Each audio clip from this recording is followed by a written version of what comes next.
Hey, welcome back to another episode of the podcast. This episode is brought to you by Dimension Systems. They are Guam's premier computer and IT consulting company, creating solutions with technology for the last 31 years. And just imagine how much technology has been increasing for the last 31 years. It's been exponential rise. And guess what? They're staying up to date, providing you with the best service and support to you, the customer. They've always been committed to offering the best IT solutions, and they're consistently focused on you, the customer, your needs. Whether you're looking to streamline your business or increase productivity, they can help you do that. And that's literally only the surface of the services that Dimension Systems can provide. If you're looking for more information, go visit dimensionsystems.com right now, or check out their Guam office at the DFS Plaza in Tamuning, right after the dog racetrack, across the street from the skate park and the elementary school. You walk in the door to the left, boom, Dimension Systems, providing you with solutions. This episode also brought to you by Moses Joint. They are located right here in the heart of Agana City, serving up the island's best local chow, music, happy hours, and just all around vibes wrapped into one package of island goodness. How much better can that get? It cannot. You can enjoy their ever-changing lunch and dinner specials, or you can just go basic like me. Loco Moco, I'm all about it. Shiitake mushroom gravy poured on top of that Tanala beef patty and a mound of rice, then topped off with an over easy egg. Go check them out now. Open daily from 11 a.m. to 9 p.m. and till 10 p.m. on Fridays and Saturdays.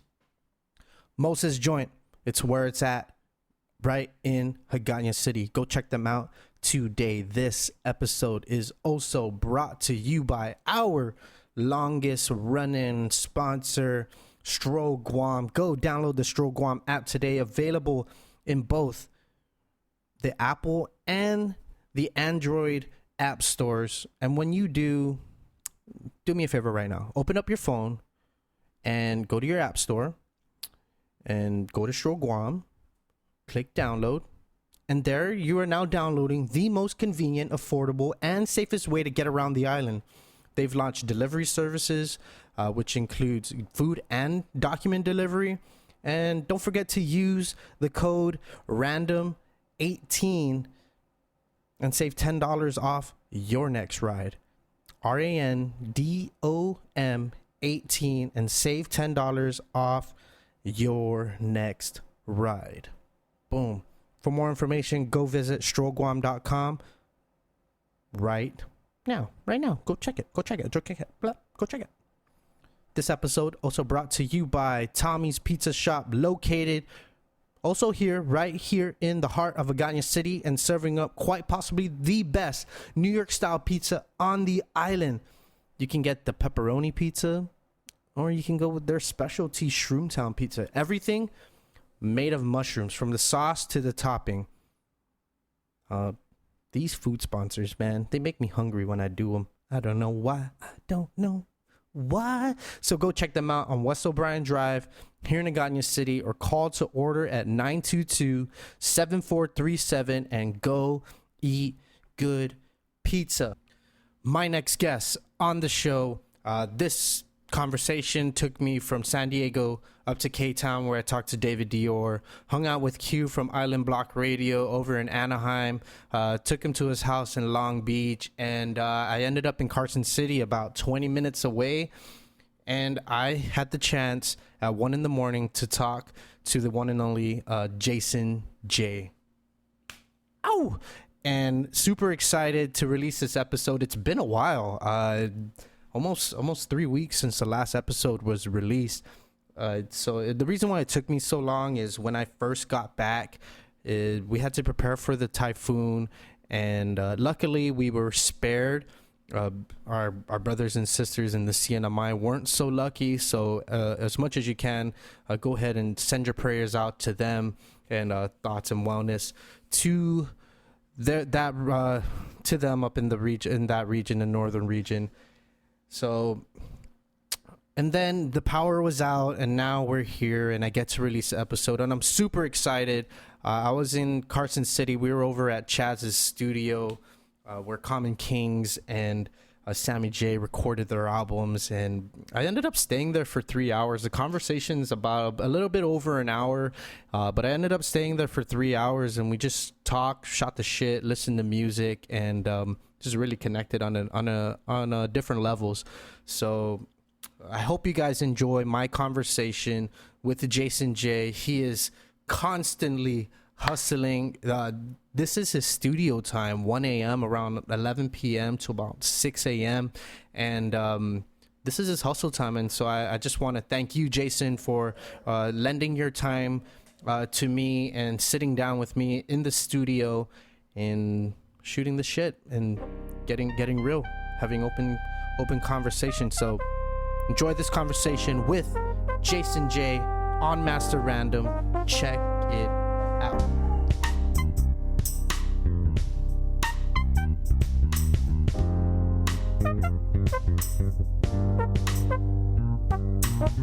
Well, dude, we're fucking sitting in the studio, and it's 1 a.m.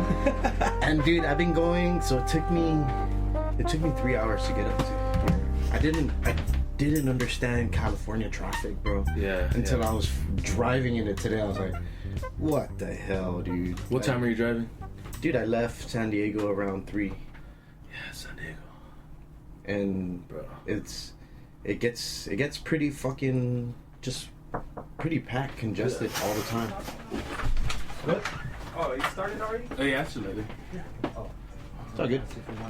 I'm good. I ate so much food. Beyond Burger. No, I'm good. Thanks, bro. Thanks, bud.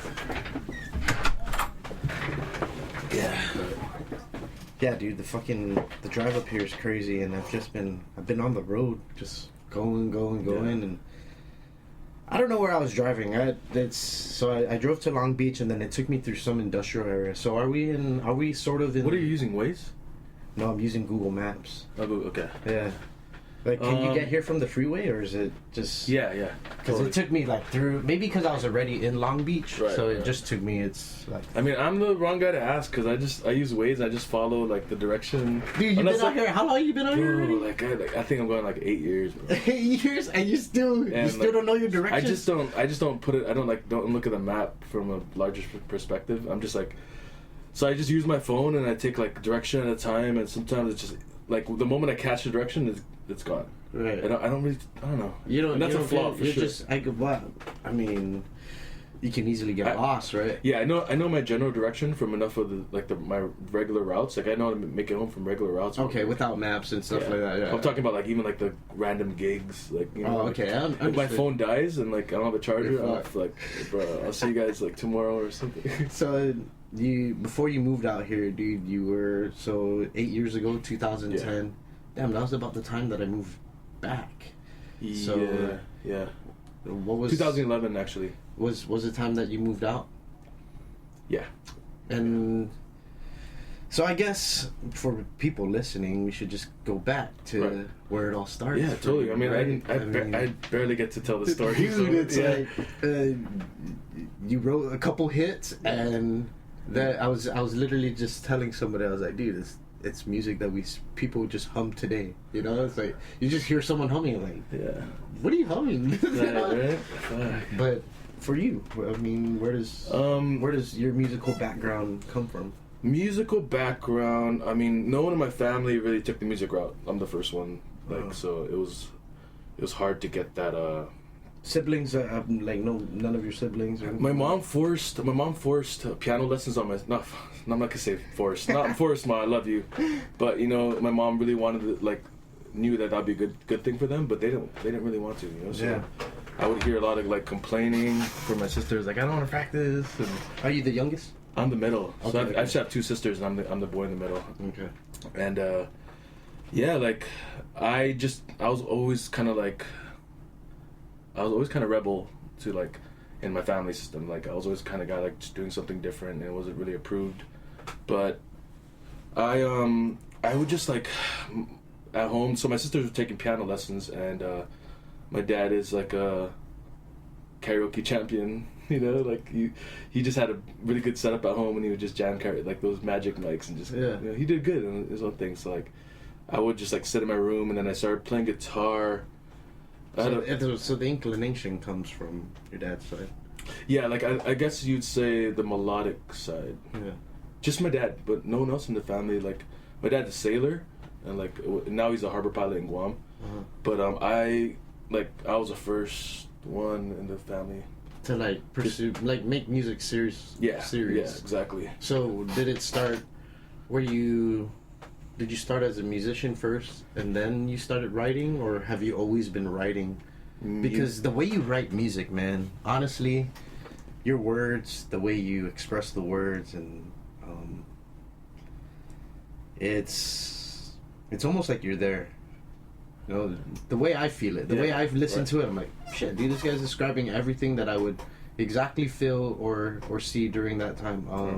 Dude, one of my favorite songs off the Luminosity album is Luminosity, dude. Yeah. I mean, just the way you convey your sort of message. I don't know the true message behind what you're trying to say, but what I'm curious to know, like, what did you get out of it? Like, without hearing my side of the story yet for Luminosity, like, what was the idea of the story that you kind of got?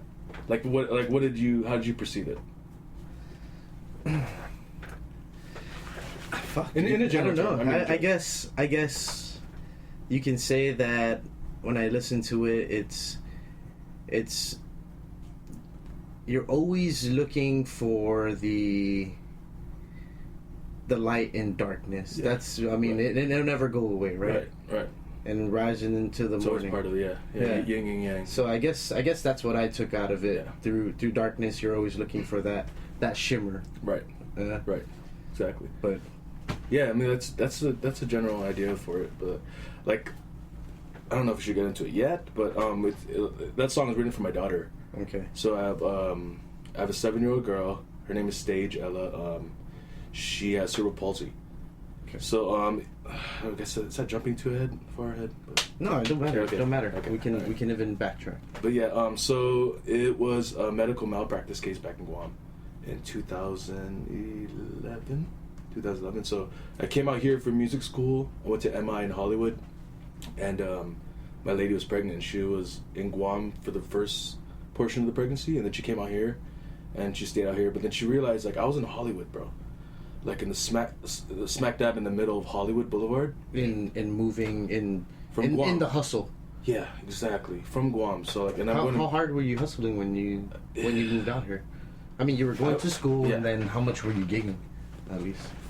Frequently at a certain point, like I would play maybe like 1 or 2 times a week, and we started to get residencies in Hollywood Boulevard. This is with Mighty Mellow Massive, that crew. Right. With, Guam boy Alex Lugua, and then two other friends of mine, and yeah, like we were the only reggae band at that time on the Boulevard. Like, we were never running into any other reggae bands. Right. You know, like, everyone else was, like, rockers. And, like, bro, we played sets, like, we get hired to open the night, and we're playing reggae. And then the band right after us is a fucking metal band. Metal band. Bro, it's, like you see the switch in the crowd, they're like, what the, you know? So, Went from vibing to... bro, like, who booked this show? So it's crazy. I mean... So my lady was pregnant. She was about to give birth. I think she was like 2 months out. And she was back home. No, she came out. So she early in the pregnancy she came out to stay with me. She wanted to be close to me, and then we realized that like it's a really bad place to be pregnant, you know. And I would be like, if I have gigs, straight from school to a gig, so I'd be coming home like at 3 a.m. And you're probably never home. Yeah, you know, and it sucks that she had to go through that, but like. That's why I gave her so much love, because she sat through that with me, you know, and she's still with me, so it's a good thing. I love it. But like, yeah, she had to be at home, and I'm at a gig, and like on the boulevard, like people are getting shot, like people like Halloween, one Halloween like 2013, like some gang dudes shot up like on the street I live in and shot at kids, like a crowd of kids, and it was like a gang initiation thing, you know. And she would hear that like every night. You hear on the boulevard like, I'm so drunk. People just walking home from the bars, you know, like the locals. Right? What made you choose? I guess living right dead smack. You wanted to be there. Or? So the school I went to was right there, right on the boulevard. Makes sense. MI Musicians Institute. I was in Guam. When I was in Guam, I just was going through like a rough time in my life. I mean, it wasn't. I've been through way more rough, but like at that moment, it felt like the hardest thing, you know. Yeah. But I needed an out because I felt like I was going in bad circles in Guam. Like I did a few things that were just so petty, and like so like a bad showcase of character, you know. And like I regret all of that. That could seem unlike you, right? Of who you know. And it was just like a matter of who's around you and who's influencing you. Because I would had some points where I was in these circles and like just like knuckleheads, you know. Yeah. And then I just started to become a knucklehead, and like doing things. It's not even badass things. There's nothing to be proud about. It's like you know. So it's just really low and grimy things. And I went through a breakup right after that, and I was kind of like just tired. Like I noticed on Guam when I was playing. Wait, did you ever leave before? I left one time before. Where'd you go out to? I left to Vegas from Guam. Like my first time leaving Guam. I lived there for like 7 months. Because we're a year apart, right? Yeah. Or 2006? Yeah, 06. Okay. Yeah. And yeah, bro, I went to Vegas, and I just like, dude, the lifestyle was not for me. Like, everyone just worked in the daytime and partied so hard at night. You know? Like, everyone's just like linking up and partying, and I was like, dude, like that's not what I'm here for, you know? That time, like, I was so young, dude. Right. And I just like 18, really 19. Yeah, exactly. Yeah. And just still trying to figure out and thinking I knew things, but knew nothing about it, you know? Let's pause right there and then go back, and then we'll reconnect with you moving back out. So I guess where music starts, your dad was karaoke guy, singing. I guess I led to. Did music come first, or was musicianship first, or was writing poetry the way you write songs? I went through that phase of trying to learn the guitar. It's the hardest. Yeah, for sure. Bro, like that, like you getting your hands adjusted to it. And so I did guitar for like a year. I took like 2 guitar lessons at Shimbros with Jeff from DUB. Okay. And it like I just fell off, and then I put it down for a while, and then in high school, that was like my freshman year of high school, where I took lessons, and then my junior year, I started playing again. My homie Peter De La Paz, he like was a shredder guitar player. Okay. And he would just show me stuff, and I got really inspired. So from then on, I just like learned from him and learned from other people I would jam with. You know, the same style you learn in Guam, just jamming. Right. Jam. There's no power. Jam band. Like, show me that song, bro. Yeah. Yeah, what was those chords again? Exactly. What does it look like? What does it look like? Let me take a picture of that real quick. Let me see your fingers. Hold up. Is that your pointer? Shit, bro. My fingers can't do that. My hands are bigger than yours, bro. I can't fit it all on those frets.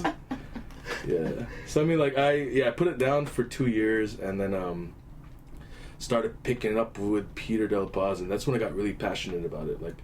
Like I would just literally, I pretty much traded in basketball for music, because before in high school, right? Yeah, before then I was all about basketball, like playing a lot of ball, like basketball all day. Baller. Yeah, just balling, like, you know, sliders and long socks. And getting duffel bag. Exactly. Bright blue duffel bag, bro. Nike check. Yeah. So like I fell in love with music. That's the moment. That's like that moment where you find the addiction for it. Like the hunger's there, and you want to learn more and get better. And then it starts off with covers for sure, like we all do. And then I took in junior year in high school. I had my teacher, Miss Bednarczyk. She Fitzgerald, not Bednarczyk. I'm sorry, Miss Fitzgerald. We had a poetry class, and me and Tim Balahaja were just starting to write our own music, and she started letting us perform the songs in class. So that was like our first taste of an audience of some sort. It was like a 30, like 20, 30 people, you know, in Notre Dame. Were you nervous or? Bro, oh my God, I used to like halfway through, like when they're going down the line, I'm like, maybe I'm just gonna talk, you know, like recite it, right? So, like maybe I won't play it today, but then maybe I'll do poetry slam today. But then I was like, dude, eventually it got to a point where like my teacher was moved by it. So I was like, all right, I think I got something, you know? So for the rest of that period where we did poetry for English class, like me and Tim were going hard in the paint, we're writing. And like it got to a point like, oh, Tim, you got a song? Yeah, okay, I'm gonna go home today early, and then after school I'm gonna have a song. Like literally, bro, I used to call my mom and tell her like, I have diarrhea, like please don't leave me here at school. And I went, you know, like from ND to Windward Hills, it's like a short drive, bro. So I'll be home in a zip, dude, and already like jamming my guitar, and Tim's still in class, you know? And I'm like, I'm already writing this fucking song. And then like it was such a healthy So you guys, you guys were Yeah. feeding off each other's energy, right? The start. When I first started writing, I wrote my first song when I was, fuck, dude, was I 19 already? I was 19. I wrote my first song with my cousin, and dude, I think from the first song, dude, it just kept writing song after song after song after song, and we'd be like, hey, call it, yo, hey, listen to this, speakerphone, fucking sit in front of the phone like, yo, can you hear? And then you pick up the phone. He's like, nah, dude, all I heard was rah, rah, rah. Yeah, the freaking speakerphone. Let me show you this real quick. Right? It was, I can't just get a fucking, can't just do a voice memo and send it. Right. Yeah. But yeah, I mean, definitely there was a driver to pushing you to writing more. What were you noticing about how your writing style was starting to develop? I mean, were you do you read? You know, were you? Were you always good with words, right? No. I was never. How about expressing yourself articulately? No. Yeah, that's the thing. So like before that, I was just like, I guess I was still learning more about myself at the moment. But like once I found that, and then I realized that there's something I could do, like some way to express myself and be different than just like I don't know. Yeah, I mean, like, so sorry, I just lost track of my mind right there. I mean, the music was the first thing that I realized was like a calling for me to express a certain way. But like it was weird because that's like it was a totally different mindset switch from like what I was like all the everyday things I was doing, like compared to like sitting down and then trying to format a song together. And like the cool thing about it was I had the guidance of the poetry class from English, so she would give us like the rhyme schemes, like A B and all that stuff, you know. And I would literally like use those formats and just put a melody to it and guitar chords to it. Right. So that was like it's crazy how it worked out. Yeah. Like, you know, like I don't know if like now that you think back on the process for now, right? If I like went to a different school, if I didn't have that teacher, and I wasn't jamming with Tim, like where would I be? Like would I even be writing, or would I just be? You know, it's almost like when you're trying to start a fire and the smoke, right? The smoke is you guys feeding off of the energy and sort of just lit something in you. Exactly. So you were still in high school, right? When you wrote Juices. Yeah, it was 2005. 2005. Okay. And like I still trip out, like just thinking about it, like. I'll hear some of the old songs I wrote, and I'm like, "Fuck you! I wrote that."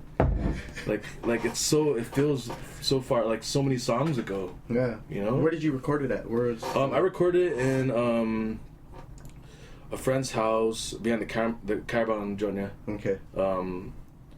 It was like there was a hot box, dude. But we did like just a basic track guitar. It actually wasn't done yet, and I knew nothing about the recording process, and I like dropped it to the radio station.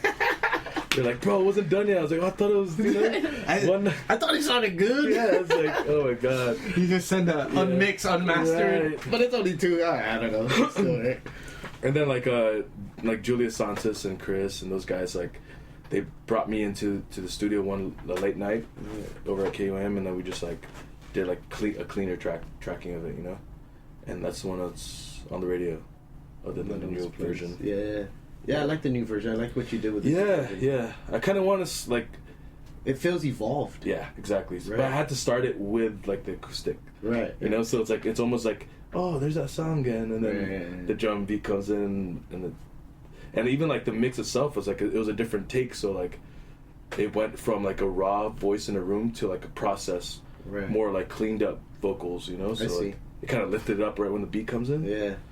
So it was cool, man. So you did a raw recording, and what was your reaction? I mean, this is before YouTube. This is before fucking Spotify. Right. Where you can track who's listening and what's listening. It's based off of like public reaction. Exactly. Right. The requests. Yeah. Right. Number one, request a song. Right. I mean, well, to backtrack. So you know John Kaminga or Mabayek. So when we're in high school, he was like a good friend of all of us. Me and Tim and all the rest of the class and the boys, and like he would just like bring his camera around and record his digital camera and just record us singing. And he learned a way to strip the audio from that. So we would just try to find like a quiet classroom during lunch break where no one's at, and then we would just like jam the song, a good take. Yeah, and like we're like, oh, shoot a video, blah blah, right? But then we end up like putting those videos on YouTube, and that's the ones that kind of got us like the plays when he first started out. Right. And then we also started stripping the audio and like using it for like MySpace and Zanga and all those things like that, you know. Old school. Yeah. For real. Yeah, you know, like got that shit on my page. Like, yeah, come on my page out. But I mean, like, dude, it's crazy because I'm just like, I'm a hard-headed guy, bro. I'm really like, when it comes to like, how so? Like as far as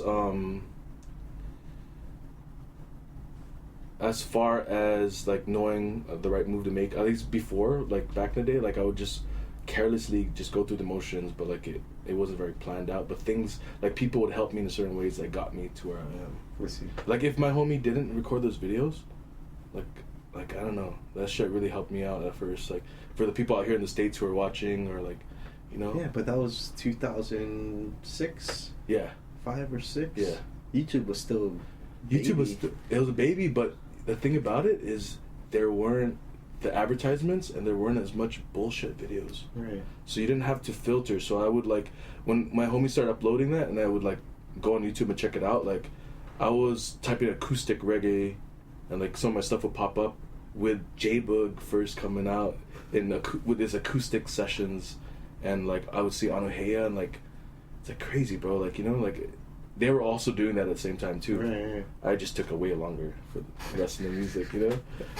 But yeah, like it's a trip, bro. Like it's the people who helped me out.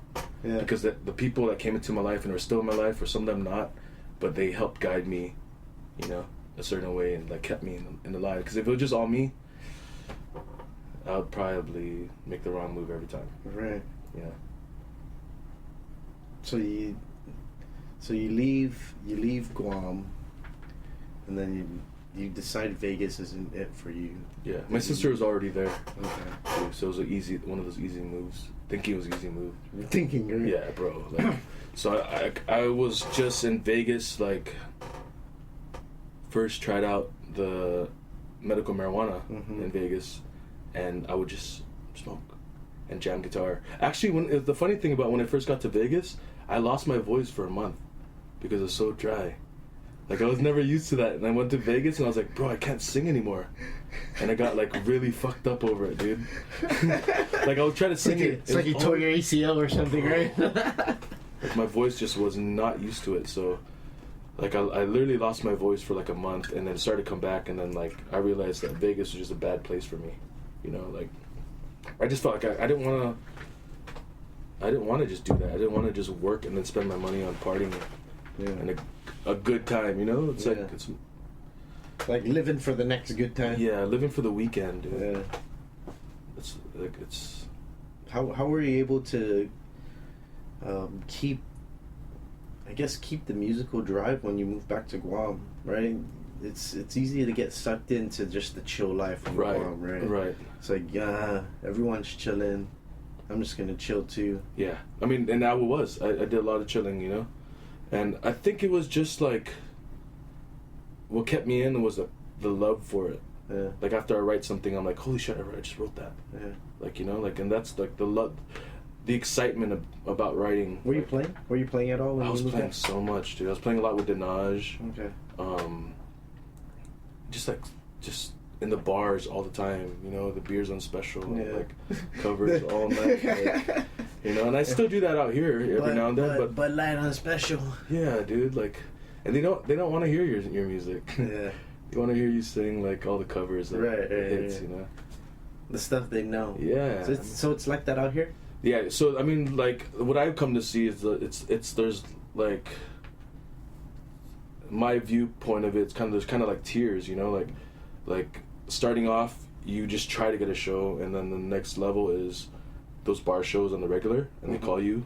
And some of those bar shows, they do like original music. It's cool, you know. Yeah. And the next one would be like on the bills with the other bands, where it's like, Right. you know, like 3-4 bands a night. Yeah. And then after that, like tours and then festivals and stuff. But I mean, like, it's I'm coming to learn. Like, I told myself, like, get out of the bars, you know. Mm-hmm. And I only really play the bars with my boys from the Smash Up, Mm-hmm. and that's like the lead singer of Tomorrow's Bad Seeds and Ease Up, and it's easy with them because like they bring so much more to the table with songs as well. So like You don't have to sing all the time. Yeah, I could just like practice lead guitar, Yeah. or sing harmonies and shit, you know. But like when it's like I really try not to book myself for these 3-hour sets for bars playing my music, or even just me as a main singer. Like I really stray away from it. And I mean, it can be exhausting Yeah, it is, bro. and sort of repetitious when it comes to trying to appreciate your song, right? I mean, yeah, and you all these can- people here, like in the middle of your song, like "Freebird," Right, yeah. like The typical fuck fucking you. asshole No more request. music tonight. Yeah. You know. Damn, I didn't realize it's the Yeah. same way. Because I always scrutinize at least Guam's crowd for their appreciation of music, right? Yeah.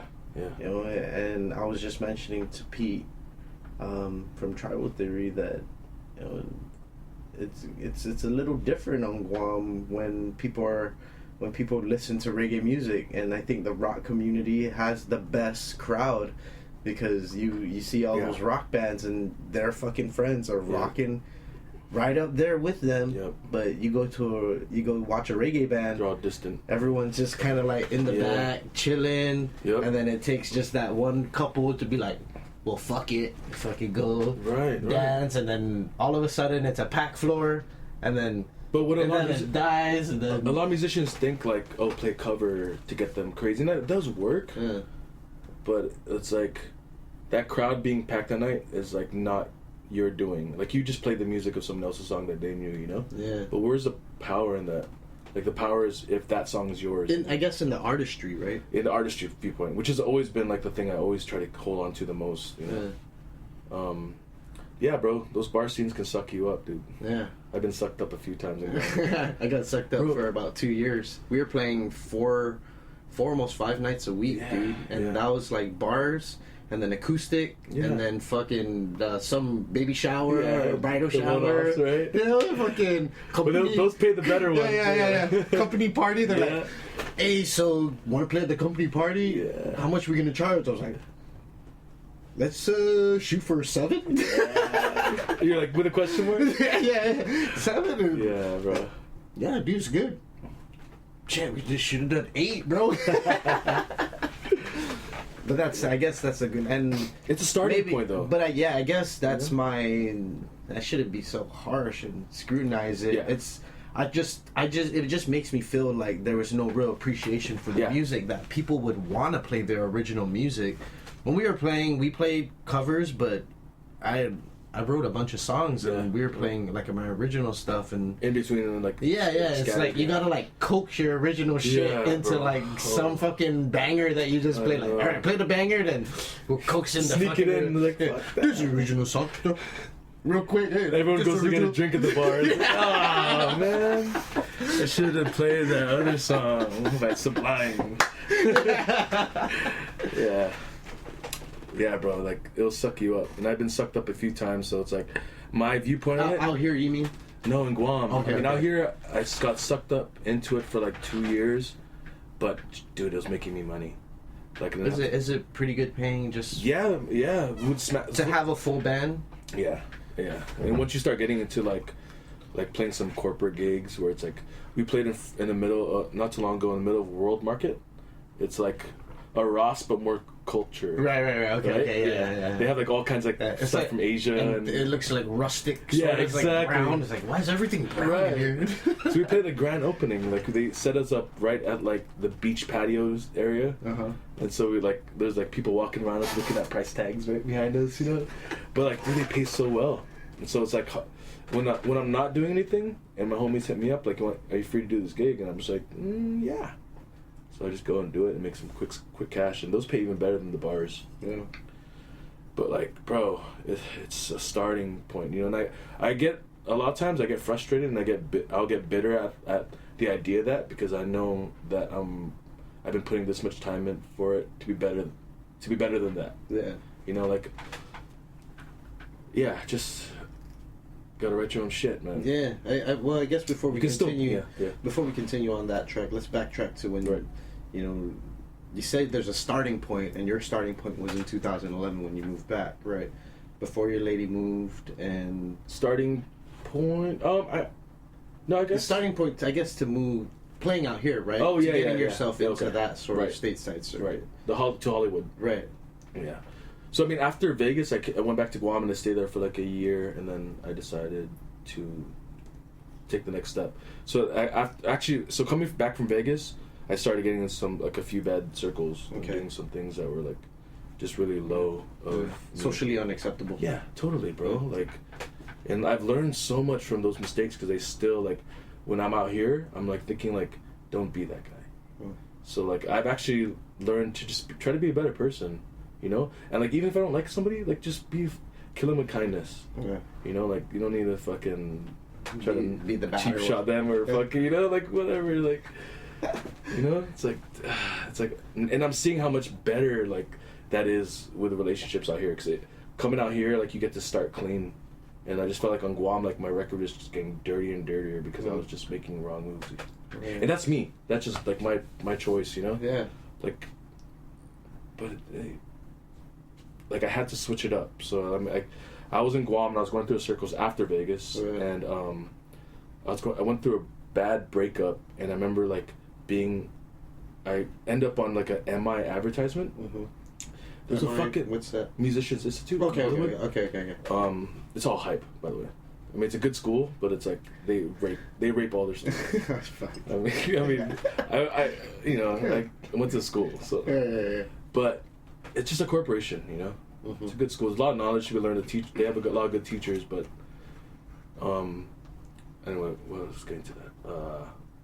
Like I saw an advertisement for MI when I was just surfing the web back home, and I went to the website and I was like, oh shit, you know, they have this independent artist program. So I didn't want to go there and just learn guitar and just like be a guitar virtuoso. You wanted to learn how to be an artist. So yeah, it's a little program where like they put you in everything you basically need to start off, like a creative writing class, Logic class for recording, Photoshop for digital, like all your marketing and stuff and design, and a performance class and some other things, and then you can choose like certain electives, which are like guitar, or like other little side programs, you know. Right. And like that kind of prepared me. That really helped me in the transition coming from like the same circles I was doing back in Guam to like trying to break out of that, and now this is a business and try to establish myself, and like the end of the product of the program is to release a record, whatever you say you're gonna do, whether it's a 2 song, 3 song, or 6 song. Okay. And you just declare that in the beginning of the program, and like that helped me fucking get started big time, and like we're one of 2 reggae bands in the school, right? And so automatically you sort of stand out then. exactly. So and there, I mean, And a lot this of was Mighty Mellow Massive. right, but before that, I was still Jason J, and I was Mighty Mellow Massive kind of came after. I linked up with all of them like after school. Like I knew them during school, but became serious with it. Like I had this thing like just Jason J and I had a band behind me. Yeah. And it was cool. It was mainly for the program. Right. Just like players behind me for. So the end of it, it's like you release a record, like, and you have a performance class where they put you in front of like a panel of like all these A&R reps from like all the different labels, and you know they're not there to sign you, but they're there to give you like an honest critique of like what you are, you know, like. And so this is like an entire class. Each individual is like an artist of some sort, like hip hop, country, rock, reggae, like singer-songwriter. Right. And it's like a battle of bands, a huge battle of bands at the end. The entire school, right? The entire program. Oh, program. Because there are all these different programs. Okay. Some people go there just for drums. Like Alex Lugo went there for drums, and like they just drill. You know, teach you so much about drums. But like my program was so fucking widespread. Like I had to learn Logic and Photoshop, and it's just like. You know, wait, who are you making me become right now? Right, dude. And it was a short program. It was like a 6-month program. But it paid off. Yeah, it definitely paid off. I mean, I would do it again if I had the money. Yeah. Just to freshen up everything and get like the newer edition of everything. But yeah. So it was about the bands at the end of the program, and I got second place out of the whole program. You know. Fuck yeah. And the homie like. We have this little songwriter club that met every Wednesday night, and literally, bro, like it's a room, and anyone from the school, they have like little signs with arrows, and like anyone in the school can come in, and you sit down and you bring an instrument, and like one by one you can perform a song, and everyone there can critique it, and you just gotta listen, whatever they say, you know. Yeah. But I had an advantage because I was already like I had songs in the bag. Yeah. Like a lot of the ones were like.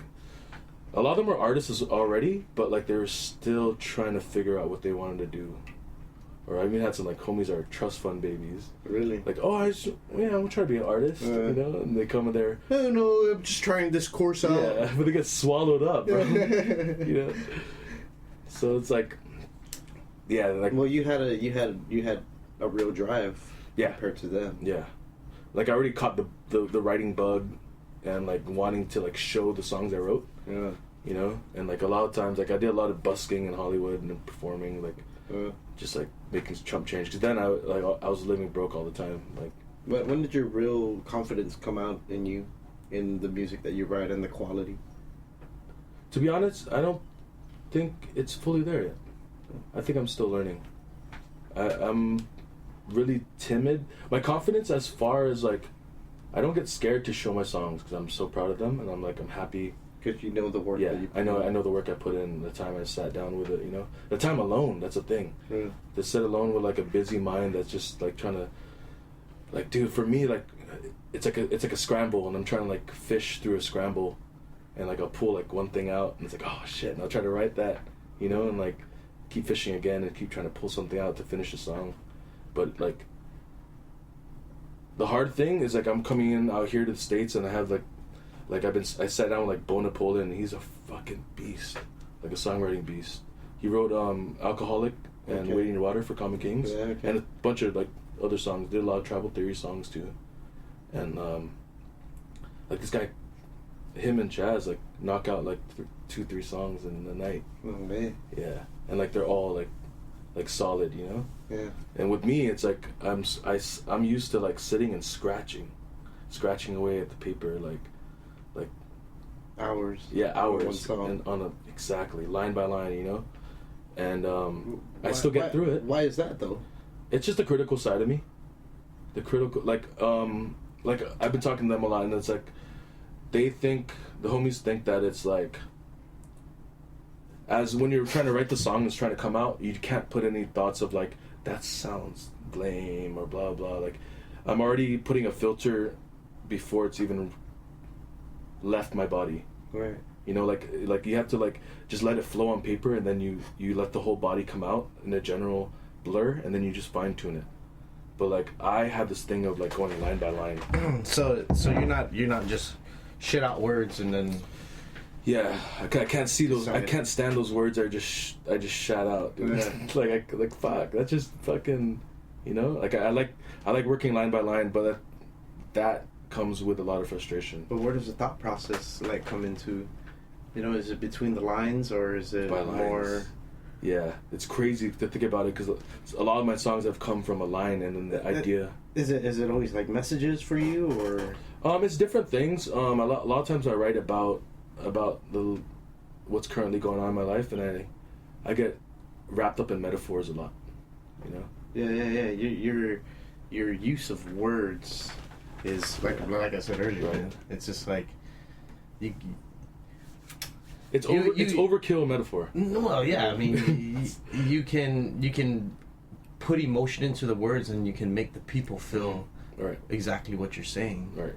Right. I was just talking to David Dior earlier tonight, and I said what he's trying to do is create for producing music Mm-hmm.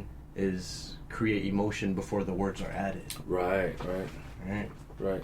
I'm used to the other side of approaching Right. that, which is like just me and the guitar. So it's like, I mean, there's so many ways to skin the cat, you know? Yeah. And it's more everything around it, around what you're singing is supplemental Yeah. to sort of brighten up what you're Exactly. trying to Exactly. convey. Yeah. But the words itself is what matters the most. To some people, like these kids, like a lot. Well, how about for you? For me, it's words. I know a lot of musicians and like really accomplished ones who tell me all the time that's like melody is king, and I believe that melody is king because you can have like You can say bullshit, basic lines right? and really sing it, and Yeah. like you'll get the audience, you know. Yeah. But I take pride in like sitting down and like knowing that I crafted that as the best I could, Right. you know. I don't know. There's just different ways. It's all different ways, but yeah, like melody is king in a lot of situations. But for me, when I listen to music, it's like half of each, like the writing and the melody. They have to work together. Right. You know, if the melody's so good and the writing is just like so half-assed, like I get turned off.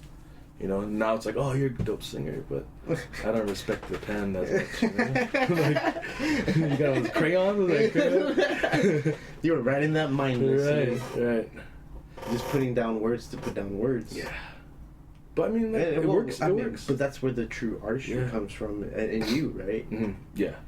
The I mean, critical side of myself. You don't have to play complex chords or leads or anything like that, but you're, like I said, conveying emotion. Yeah. And spilling emotion out for people. Right. How hard was it when you first moved out here? It was hard as fuck, man. Coming from Guam and like my head being inflated. Like I mean, remember a memory I have right before I left. I remember going to Kmart like in the middle of the night, and my song like Juices was just playing in Kmart, in the fucking speakers. And I was like, oh shit, that's crazy, right? And so I come like from the attitude like, of like being a young kid and like people somewhat gaining insight or like wanting to hear more of my music, and like, you know, like sometimes the chest comes out a little more, you're like, oh shit, I'm doing something right. Hold on, let me just turn my head this way so I can get in. exactly. Like cockiness, you know, and like for sure. you come for out sure. here and like start all over, bro. No one gives a fuck, you know. And it's like, I just remember seeing this lady on the boulevard when I was busking in like the really down times of my life. Okay, I heard busking for the first time when I was in Canada 2 weeks ago. Yeah. And busking is playing out in the streets. Busking is just like freaking Playing for money. putting a hat out, Right. playing a guitar case. Where'd you busk at? So yeah, holy shit! Wow, dude, this I is the mean- second time I heard this Yeah. fucking word this month. Yeah. In my whole life. Yeah. I mean, like it's almost like if you can't get gigs, like you can busk, you know, and that's like it's grimy as fuck because you're down there like sitting next to the homeless guy sleeping right next to you, you know, and you're just jamming guitar. And he's like, yeah, Bro. one more. People are like, get a real job as they're passing me, and I'm like, motherfucker. Singing fucking Naughty Girl by Fiji on the street. And I'll play that one song for like 20 minutes, bro. I'm like, I'm not gonna give you all my fucking songs, dude. No one gives a shit. So just try to sing one catchy melody, and like they just pass by, so like they only hear like 5 seconds of it, you know. It's like I'll hold that verse for like 20 times over, you know. But like, yeah, busking is grimy as fuck. But it makes you appreciate it when you get real gigs, because you're like, damn, at least I tried that out, you know? Yeah, there's people that appreciate it. Now you're playing in front of people that appreciate what you're doing, not just... They're coming there and like, Jay, I love the EP. It's like, fuck yeah. You know? And they're buying, like, I just bought a hat at the merch table. I just bought a shirt. Like, yes, dude. You know? It's like the appreciation, bro. That's a big part of why it's easier to continue. Like, when you can't find that appreciation, you can't find, like, the niche of the people that like your kind of music, even if it's weird as fuck. Like, you find those weird as fuck people, and you can have a rager night, you know what I mean? Mm-hmm. And they, like, support you and get your streams up, and it's, like, just finding the people, and, like I trip out. Like, it's so beautiful, like, how much support comes out for the Guam music today. Like, I love it, because I see it from out here, you know? And then it's like, when I was in Guam, I couldn't find that, bro. Well, yeah, I mean, it's... In the last... Fuck, dude, I constantly bring this up. Like, in the last 3 years, it's, like, completely turned itself on its head, and now it's, like, spinning. Yep. It's like the top in Inception is, like... Just hasn't stopped spinning. Like, people are constantly putting out stuff. It's crazy. It's beautiful. I just, like... When I was in Guam, I was like, man... Like... What is the difference you see, though? Just the awareness of local music, the amount of people putting out music, or the amount of people putting out music, and the attention to craft of music. Like, everyone's like, I feel like everyone's just like really trying to test their skills and really try to put the best product, rather than just like, oh, I have a song, blah, blah, blah, and just like record it and never really push it, you know? Like, it's so crazy seeing 4-piece out here, bro. Like, you know, like, it's like we both have our ways into it, and like we find each other at festivals, and we're both playing the same festival. And it's like we took like different routes, you know? Like, it wasn't like they hooked me up or I hooked them up. Yeah. But it's like we both found our way to that fucking point where like reggae music's appreciated. Like, the One Love Fest with like me, Boomer, and 4-piece was insane. I was tripping out. Like, all that Guam, like, of all the bands they could have chose, bro. Like, people are like dying to get on bills like that, you know? Yeah. Like, I was dying to get on bills like that, bro. Like, how long did it take you? Till that day. To that very fucking day. That was to see my name on a flyer like that, like with the fucking 25, 30 band names. Like, that was the first time, bro. Like, best moment of my career so far. Like, I had goosebumps the whole night. I was like, I'm fucking here. Like, I can't believe I'm playing the festival. Exactly, bro. But I mean, I keep jumping back and forth. No, it's okay. It doesn't matter. But where should we take it from here? Let's talk about how now you're you've graduated from MI. from MI. Yeah. And now you're pursuing music full time. You're busking, and you're trying to get gigs and stuff. Yeah. So busking, and then we started getting. When did your family move out? So my lady. So let's backtrack just a little bit so I can tie that together. Cool. So we went back. She was like huge, right? And she decided to go back to Guam because it's like her being pregnant and the motion I was going at the time in my life, like, was just too gnarly for being pregnant, you know? So she's like, I'm gonna go back home and have the baby. The moment you finish school, it'll be the same time. After the 6-month program, just fly back for the delivery, and then, you know, we'll figure out from there. Right? So she went back first and went into delivery like right when she got in. Really? Yeah. And then it's like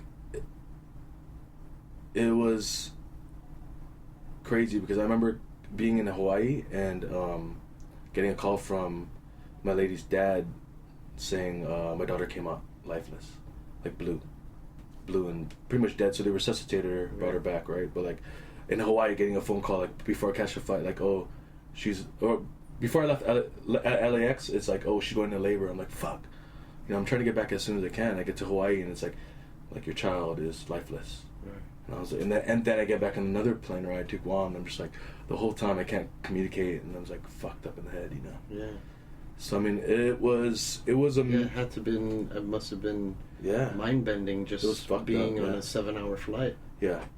Yeah. It was no sleep, can't even relax. You know, it's like just all these thoughts like coming in and out. But like I like that's the hardest thing I've ever had to go through, and like I feel like that's what's making me like tougher skinned for the rest of everything else. So like it was a medical malpractice case in Guam, and then I mean, I don't want to get to it. It's just too political. Yeah, for sure. But like, yeah, it was a medical malpractice case that we couldn't win. Like, we just had no power to win it, and we decided to just leave Guam. So we left Guam with a extremely sour taste, you know, and we came out to Children's Hospital in LA. So I was like, okay, let's just go back to California. Let's go back to LA, right? They have the healthcare that we needed over there, and my mom was a big help with that. As far as the transition, bring my daughter out, Right. and so like now she's like at Children's Hospital as a regular. For a while, she was regular. Like we spent 2016 or 17. I'm sorry, but we spent 8 months of the year in the hospital. My daughter, and like and then my lady was pregnant. Even my lady was pregnant, bro. Like my daughter was admitted for like a 3-month period while she was pregnant. So like you have this, like my lady's going to Children's, huge with my second child, you know, Right. my son Chase, and like the stress that like she had to go through, you know, like because every time we get admitted with my daughter, it's like a serious thing, even if it's like a cold, because she has a trach, a breathing tube, and a G tube for feeding. Okay. So it's a complex case, and Infections are easy. Exactly. Right. You know, like she's not able to walk. She's blind, but she can hear really well. Okay. Which I'm so grateful for, because I can sit down and play music for her. You know? Right. But like, we found all the resources we needed out here to take care of her. Like, you know, the government. So for Children's Hospital, of all the patients in the hospital, like the regular ones that get checked up all the time, there's a team called Complex Care, and they only watch like I want to say 10 kids, the most complex cases, and my daughter's one of them. Okay. So we're always on talks, you know, and like it's a trip, bro. Like I've sat down and had so many talks with doctors, like you need to figure out how you guys would handle if this were to happen. Like, bro, so many times. My daughter's 7 now. We've been hearing it since delivery. Like, she wasn't gonna make it, you know? Yeah. And she keeps fucking proving them wrong, you know? She's a warrior. But, like, that... I'm sure it shaped you. Yeah, it shaped me. Tremendously. Bro, it's exactly what broke me out of the stupid mind games I was playing on Guam with myself, you know? Yeah. And it broke... It like, the first time you have a child, and it's like, bam, like... a lot of things were taken from your child, you know, and like we have to sit there and look at her, and like, every night, and it's like, man, like what would you be like if you were walking and talking, you know? For sure. Yeah, that's got to be a struggle too. Yeah, it's intense. But you know, like I was so bitter, and I had so much hate for the doctor and hospital staff because no help was given. Yeah. During the delivery, when it, you know, but then it got to a point where me and my lady, like, we were so filled with hate and anger, and we're out here with our special needs daughter who was just torn up after delivery, you know. How soon after did you guys move out? Like 3 weeks, bro. Oh shit! Like it was my mom was like, get off island, just get out of here, you know. Yeah. Like, bro, like it's just crazy, bro. It's crazy, like. You have a job. If you have a job and like people's lives depend on it, you gotta like love that job, you know. And like, I don't know. Just it's crazy. How have you sort of dealt with I don't want to. Yeah, I mean, so I mean, we cope or I don't know the healing, the right word, right? Yeah, the healing for the anger, because and it's been 7 years, right? Yeah, and we're like we're the opposite spectrum now. We're completely positive of everything. And just taking for what it is, you know, and like winning a lawsuit is not going to give her the opportunity to stand. Like, so it's like, bro, we're fine. Like, we're out here getting the care that we need. You know, we miss home. Like, if she wasn't special needs and needed all the resources out here in California. Or if the resources were all In Guam, right. yeah, we would be home, you know. Yeah. And I would be there with all the local talent, trying to push that from out here and try to come out here for tours and stuff, you know. Yeah. But like situation with my daughter is what keeps me out here, which is like, I mean, it's also giving me the opportunity. Like my lady tells me all the time, that like my daughter is giving me the opportunity to stay out here and continue to push when I can just go home, you know. And like that's why like You have reason. I have reason, yeah. So How do you find balance in everything? I'm still trying to, bro. Like Is it so? It's a balancing act every single day. Every single day. Like, wait, let's backtrack to like that feeling of anger from what happened to me and my lady and my daughter. Sure. It had like we were so negative for a little while when we were out here and just mad at home, or like certain people at home, you know, and like thinking it's not fair, you know. Right. But we literally had to like like me and her would talk and be like, this negative energy, Ella feels it, you know. She can feel that energy, like right. us being mad. So we like I'm a big energy guy, man. Bro. Just like I could try to pretend I'm happy and like and holding you, but inside I'm crying, you know. So it's like me and her had to sit down and talk about it, and like we got to a point where we're like, we can't do anything about it. Like let that feeling go. And we both let it go like around the same time. It was amazing. It was beautiful, you know. And like from then on, it's like, what do we do to make her life better? right. Or like what? Like it's all about comfort for her, you know. Right. It seems as if you've both built up so much. Yeah. And weren't releasing it. Yeah. And when it finally happened, it was easier to really understand why you're going through. Right. You know. Exactly. Why life. Why it has turned out this way. Right. Exactly. And it's just a matter of like not being bitter of things, you know. Like if it turns the wrong way, like just know that down the road there's another turn that goes towards the right direction, and it's like nothing's ever gonna be a fucking straight path, like, you know. But that's when I learned to like shift my mindset in this direction. Before that, I would just like go with it, like whoever I'm hanging out with, I just tend to act like that, you know. Yeah. And at that point was like the real, like I saw the power of shifting your mind and just programming like the thoughts of like nothing will change what happened to her. Right. Like we just have to make it better for her. Right. You know, not just sit in anger and not just sit in turmoil because of like what happened to her. Right. So how long did Luminosity come out after that? Because it seems like the same shedding of emotion. Yeah. That was written a few years after. But I mean like that if you listen to the song, I'm not in a place of anger. I'm just in a place of like sitting down. So in the room, it's like in this dark room, she's my bright moon hanging over me.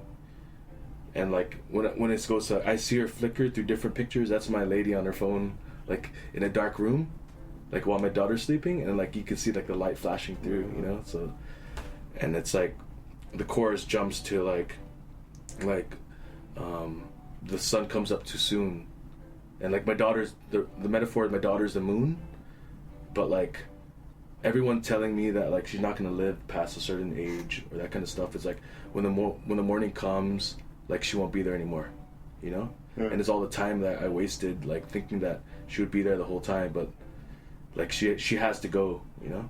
And then it's like the next life and stuff, but like it's really heavy, yeah, bro. It's so heavy, like man. I have like some of my friends don't even know like how deep it is to me, you know. That song is really fucking deep to me. Yeah. Like that's the song. Like It's almost it's like unsurety, but you still feel a sense of sure. Yeah, exactly. Sureness or Yeah.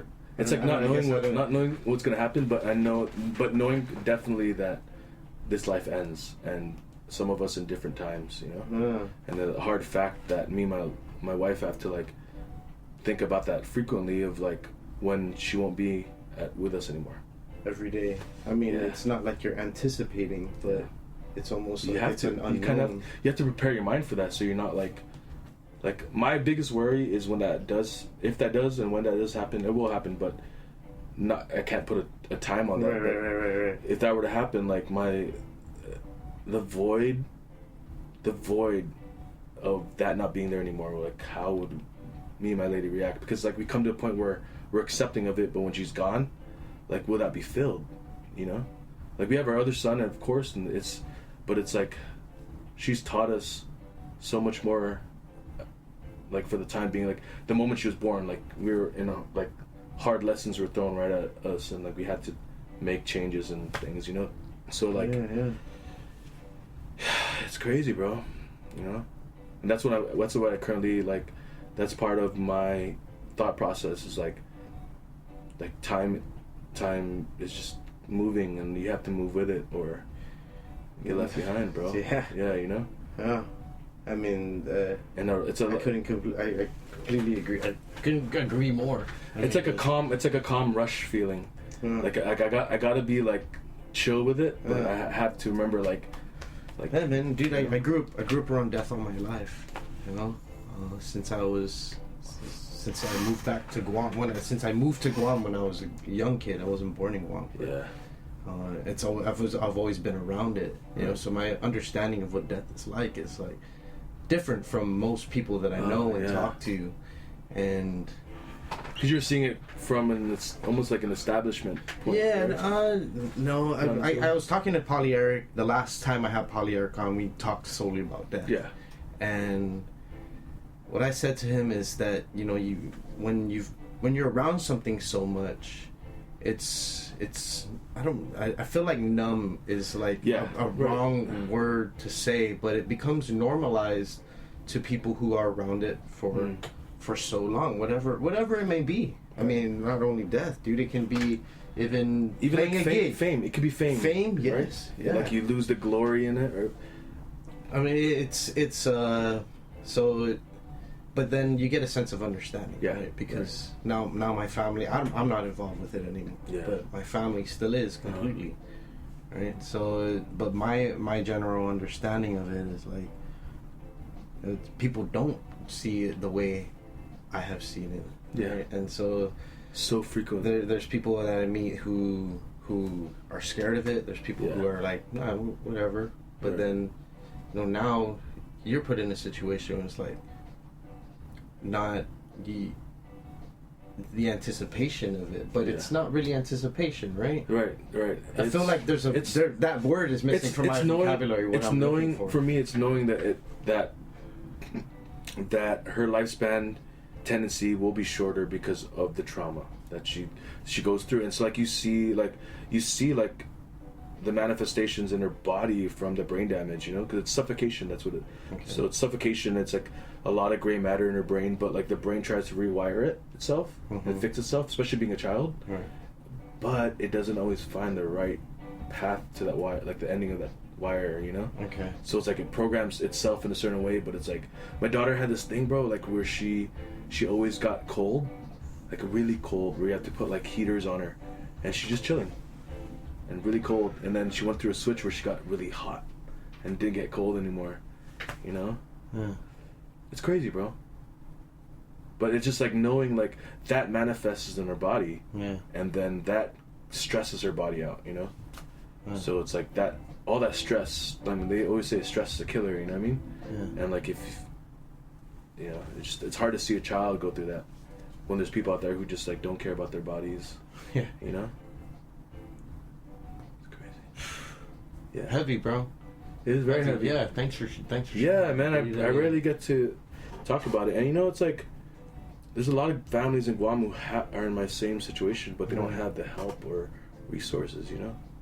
Like my house right now, like my house is like a mini hospital. Like, so we have home nursing care, but my lady like has it all set up with like medications and repositioning like every hour. So like we have holes in our nursing care, like when we get rid of a nurse, and we have like a week where we have no day nurses.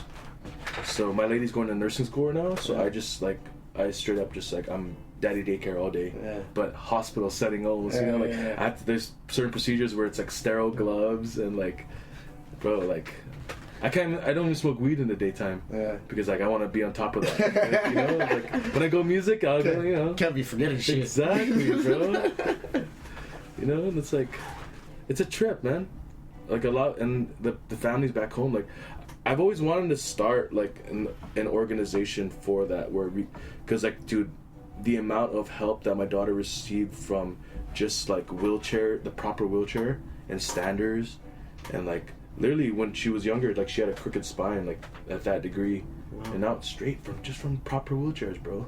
I remember going back and like in Guam, even before I left, like special needs kids in hospital wheelchairs where there's no back support. Yeah.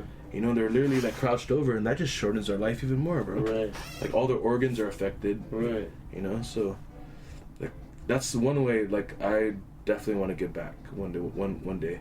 Yeah. You know, but that's online. That's something we'll work on eventually. But right now, it's like I just gotta get the music up. You know? Yeah. Let's go back to the balance. Okay. You know, I mean, your family's out here. You had your son, Yeah. and now He just turned 4 today, by the way. Yeah. Sorry, I missed it. It's okay. No worries. Dude, See, I mean, you're busy. Traffic up here was Bro, crazy, bro. You have to plan. And then I was over in Koreatown, Mm-hmm. and then he was like, "Yo, come down to Anaheim." I was like, "Yeah, sure." Yeah, just I was in my head, I was like, yeah, I was like, "Yeah." I was like, and they're like, "Wait, Anaheim's like far from here." I was like, "How far?" They're like an hour. I was It's like, like I think "Oh maybe like shit!" like a third of the way to San Diego. Yeah, pretty Almost much. maybe bro. 40%, I you might know? as well drive back down to San Diego from Yeah. here, bro. Oh, dude, but yeah, dude, and it's been a really long day, dude. Yeah. Fuck. I appreciate you spending the time, dude. No, bro, and that's why when you texted me, I was like, all right, let's Yeah. do this. I don't, and then it just works out. Yeah. Like, I know. I was like, he was Carson's right by Long Beach. I was like, all right, cool, let's do this. Right?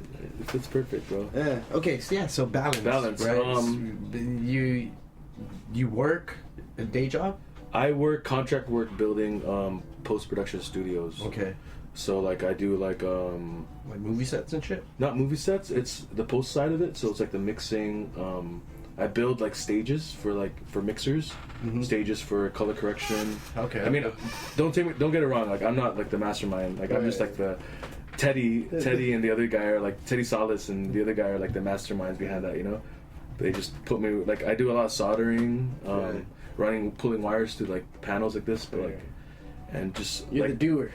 the doer, exactly. I'm not like the guy like calculating, like, you know. Yeah. So, but I do that. That was for a while. That was a full-time gig, and it started to conflict with. So like in a day, the 3 things I try to take care of when I have them is, for sure, if I have a day job, I try to take care of the day job. I try to take care of the kids, and I try to do music. But those 3 can't all fit in the day.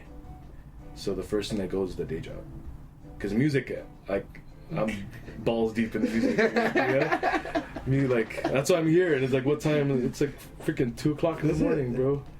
Oh shit. You know? But, Yeah. I mean, we go to like 6:30 over here, Yeah. like all night, you know. But like, so like, yeah, as far as balance, like, the job would always be the first thing, Right. and the kids and music, I just can't let go. So like, what was I getting to right there? The balance. The balance of it all, right? So I have to cut one of those loose, Right. in order to make the other 2 aspects flourish more, rather than just like slowly giving time to. Yeah, dude, I found myself, I was spreading myself too thin. Yeah.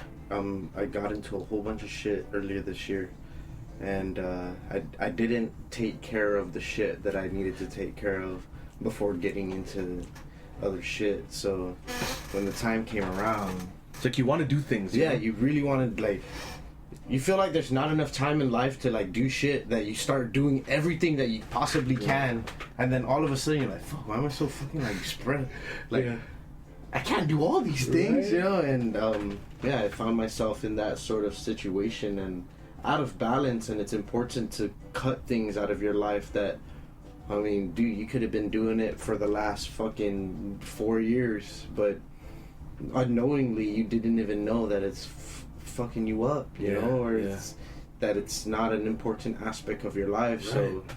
over the last 3-4 months, I've slowly just been not cutting things off, Picking battles that. but yeah, really but picking just about, really choosing my narrative for real, Yeah. right?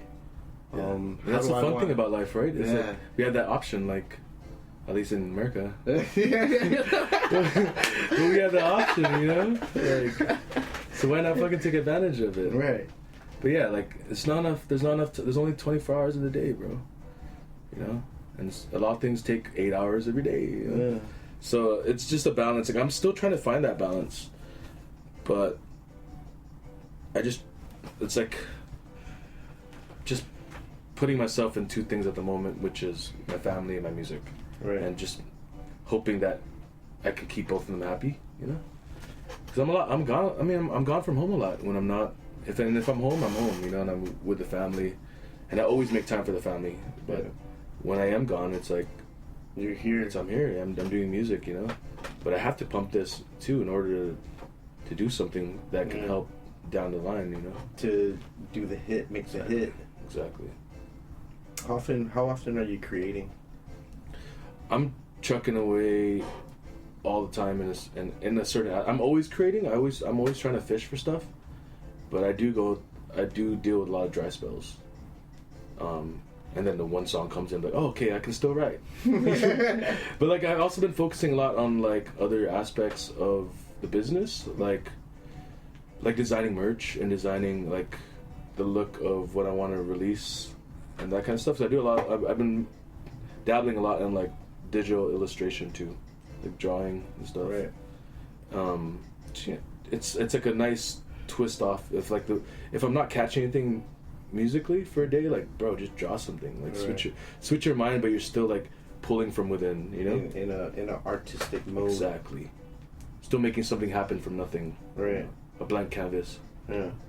But I always try to fish, bro. Even if like I don't catch anything, I'll sit with like some of my band members. I'll sit with like Austin when we try to write, and it's like I'll tell him at the end of the session, like, I'm sorry, bro, I didn't catch anything, you know. Nothing today, but I'll come back tomorrow, though. You know. I see this fishing a lot of times, bro. I come back. Yeah. Hey, didn't bro. happen tonight, It must have bro. been the hook, bro. Yeah. Using the shiny bait. But yeah, it's like, you know, the goal is to get to the point where I can sit down and every time write a song at a level that I'm pleased with, and try to do better from there. Okay. You know, rather than leaving empty-handed, which is the hardest thing, you know. Yeah. Because at the end of the day, it's like, fuck, did I waste time? Yeah. But in the same sense, it's like I still sat there with myself, and you know, cause I guess I'm just trying to like, it's the critic side of my brain that stops me a lot of times, you know. Right. And like a lot of people tell me, just keep it simple. It's like I don't like simple though. Like for me, like when I make music now, it's not about like what they want to hear. For me now, it's a matter of when I hear these songs I'm recording, like down 5-10 years later, will I still enjoy this recording? Yeah. Or will I be like, fuck this recording? Yeah. Because that's a nightmare, because that's all this time from my kids I've sacrificed, like to down the line look at the product and be like, what the hell was Yeah. that? I put in a 5-minute product. Yeah, when I could have done better, you know. Yeah. So it's just time is ticking, bro, and that's like one of the things I'm really like all about writing at the moment is just time. Against what though? What is time ticking against?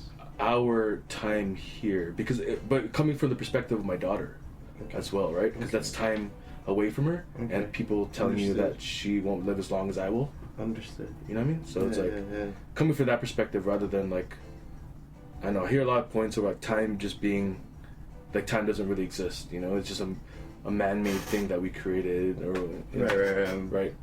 But There's only it's only time because they tell us to go do it at a Exactly. certain time. exactly, right? We're waiting for fucking bells to ring and Yeah. shit, dude. Like, wake up, people! You ring your own damn bell, bro. You know? Did they put on the graceful alarm this morning? Come on. I gotta put the loud one, dude. Dude, I don't wake up to that. Doom, doom, doom, doom, doom, I wake up with like a. I think like hit myself to wake up like. Ah. Dude, I was like sloshed out of bed like. Okay. Yeah, bro. I try to put it away from me too. I'm like, why did I do that? I like put the phone under the pillow like it's gonna. It'll wake me up. The worst is though when like the phone's blocked and you can barely hear it, so it's like you can still sleep through it. Yeah, dude, I almost slept through, through this week. One of the days of this week. Yeah. Not for hours, say for what, but Yeah. it's yeah, dude. I closed the blinds too a little bit. Shit. I didn't let enough light into the shed. You're Dude. straight in cocoon mode. Yeah, I was in cocoon mode, bro, and I woke up. I was like, holy shit! Yeah. Holy shit! I gotta go! Have you ever tried before you go to bed? Tell yourself 7 o'clock. Wake up 7 o'clock. It's 2 o'clock right now. Wake up at 7. My sleep schedule back home. I'm a 5 a.m. 5:30 guy. Oh wow, nice. Yeah. I ideally wanted to be that. But Yeah. But Yeah. I'm asleep by like 10:30, 11 Yeah. o'clock sometimes. But it works for me. I've trained myself. Yeah, You know, just walking my dog, and Yeah. I just have certain routines that helps yeah. me. And I was onto this thing for a little bit. Like I called it the man hour. So every man deserves an hour. Nice. You know, in their day Yeah. to do whatever they want. Right. You know, Right. like whatever you're into, you just spend an hour doing it, and then get it out of your system, and then get back into mode. Cool.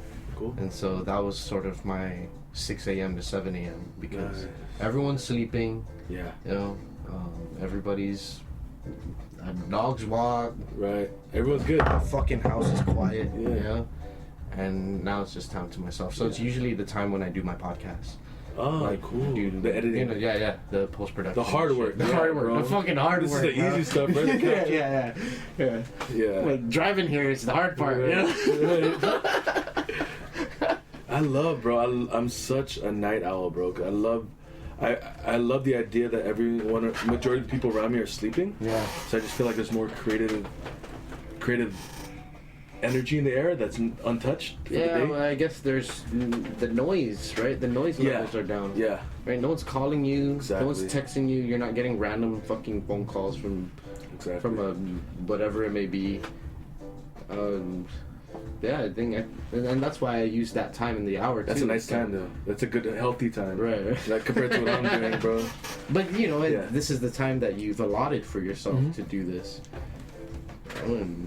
But it works for you. Yeah. Like a lot of time, like the time I left my house tonight. Like I came from home when we were texting, right?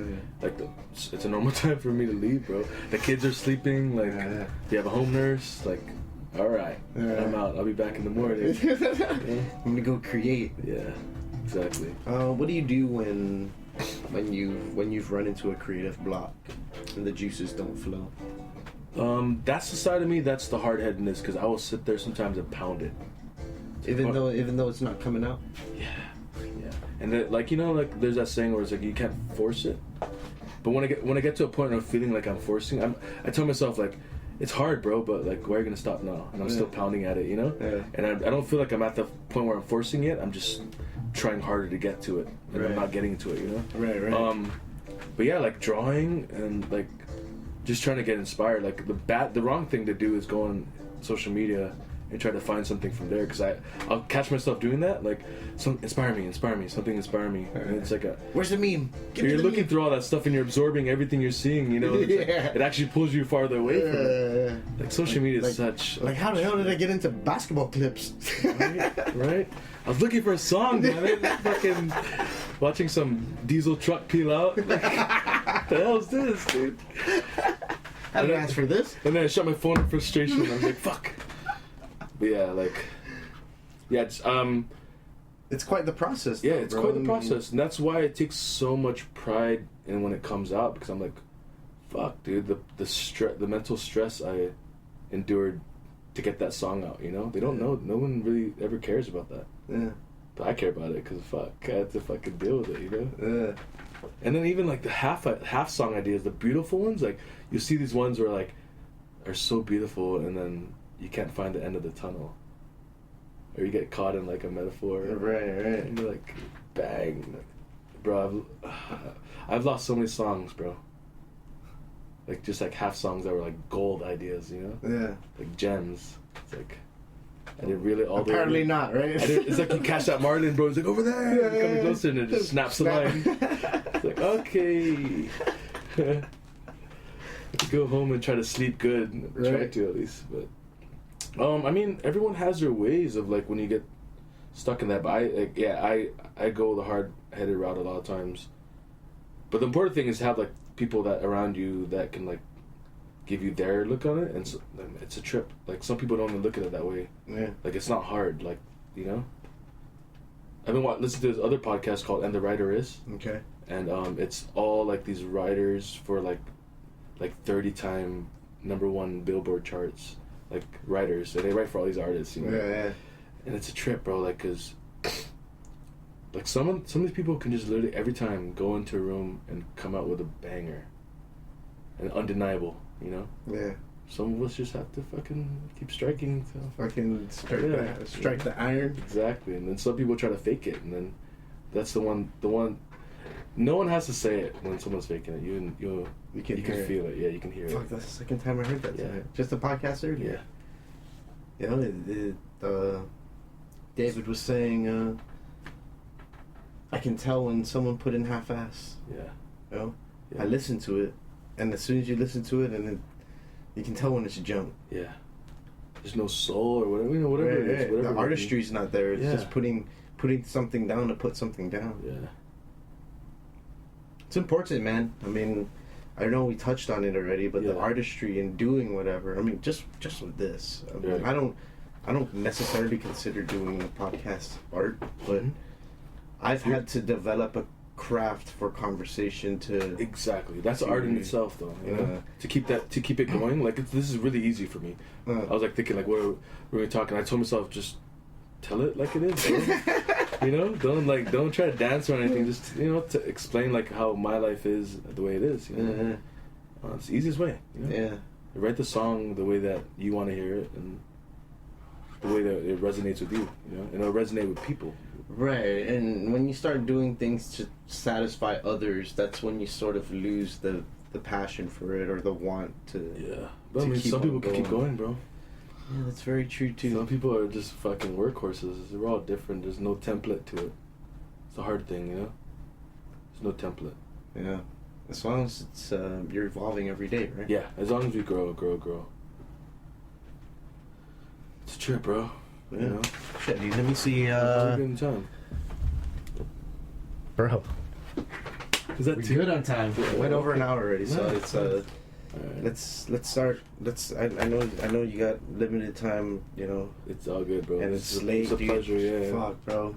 Yeah, I'm surprised I'm up too. Had a long day. Yeah. You gonna drive back? Yeah. It's just about 20 minutes. Oh, yeah. Long so, Beach, so right? it's like. I'm thinking fucking San Diego. Yeah, no. Don't do that, driving. That's no. tomorrow. Bro, so many times, like, when I go down, like, I have to be back. Like, I'll do the night shift with my daughter. Yeah. I do, like, I'll split the night shift with my lady and with Shamara, and, like, I'll do, like, 3 o'clock to 8 o'clock. You know? I just finished a gig, like, you know, but I don't, like, I make it a point to not barely even, like, I don't get intoxicated at my gigs, really, like, I smoke, but then I'm sober by the end of it. But I really try to stay away from drinking because that's a hard thing to shake off. For sure. And trying to drive from San Diego, like, I don't condone drunk driving at all, by the way. Yeah. So yeah, it's like I just see a lot of crazy shit goes on the road on the way at those times. Yeah. You know, so it's not worth it, bro. Like everything we're working for, you know. Definitely. But yeah, it's a trip, bro. These drives are long out here. It is, dude, and you just see people are so used to it. Yeah. So yeah. Before we cut out of here, Yeah. my thank you is giving you the floor to promote or say anything Okay. that you want to put out there. So. Yeah, I am working on another record at the moment out of Seahorse Sound Studios in Los Angeles. I'm trying to release that hopefully by the end of October, if not sooner. Big shout out to my family, my lady, Shamara Talahi, my 2 kids. Happy birthday to Chase today. To turn 4. It's a trip. Time is just flying, bro.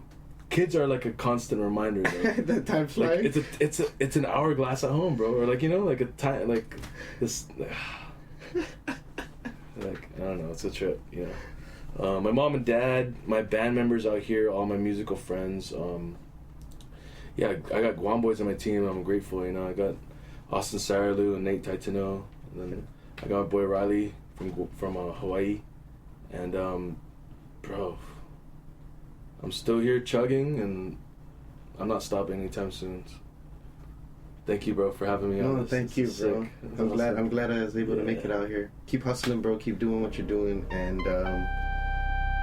this is podcast number 3 on my channel. Thank you for listening. Thank you. Peace out. Love you, Guam. Hey guys, thanks so much for listening to this episode of the podcast. Great episode with Jason J, right? Oh my goodness, I wish him nothing but the best. I'd like to give a special shout out to our sponsors, Moses Joint, serving up the island's best chow, happy hours, and vibes wrapped into one package. To Dimension Systems, providing the best computer and IT solutions on the island since 1987. To Stroll Guam, use the code word RANDOM18, RANDOM 18, and get $10 off your next ride. And last but not least, Tommy's Pizza Shop, where you can seriously eat new good pizza, New York style pizza made with love, made local. Go now and eat good pizza. Woo! That was a word jarble. No, jarble. Don't forget to support us on Patreon. This is where you can become the podcast. Working on some stuff, man. It gets a little difficult to maintain Patreon, but thank you if you do support us on Patreon. Thank you so much. And if you plan on, thank you also. If you're listening to this on iTunes, give the podcast a rating. Anything you like, you know what is preferred. But whatever you like, that'll be dope. Thanks again for being the baddest listeners. Peace out.